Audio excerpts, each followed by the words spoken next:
Vous savez très bien comment une grande partie des gens, Jacques Attali vous a accusé très précisément d'antisémitisme. Permettez-moi d'y répondre. Oui.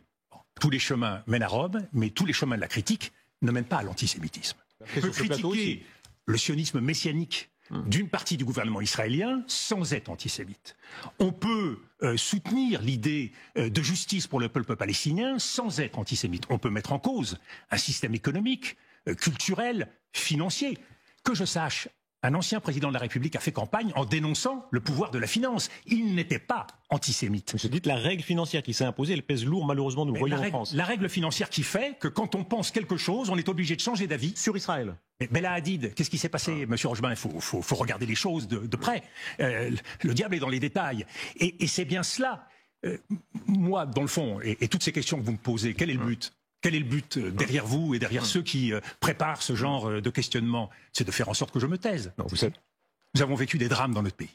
Chacun se souvient de ce qu'a vécu, le calvaire qu'a vécu Ilan Halimi. Tout le monde se souvient du drame vécu par Sarah Halimi. Tout le monde se souvient de ce qu'a vécu Mireille Knoll. Le lien d'équivalence entre argent et communauté juive, il a été dénoncé très fortement par les mêmes qui aujourd'hui parfois me reprochent ce que j'ai pu dire.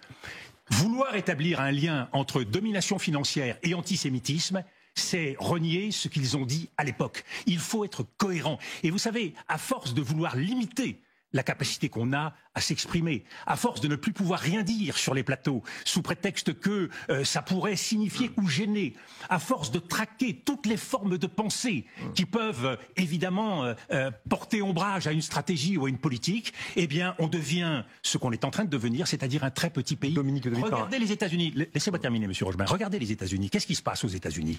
Aux États-Unis, vous avez au Parti démocrate, qui n'est pas connu pour son antisémitisme, une fronde majeure qui est en train de se produire par rapport à Israël.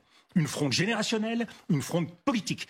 Et vous avez au sein même de la communauté juive, liée aux liens établis entre Donald Trump et Benjamin Netanyahou, également une fronde qui s'organise.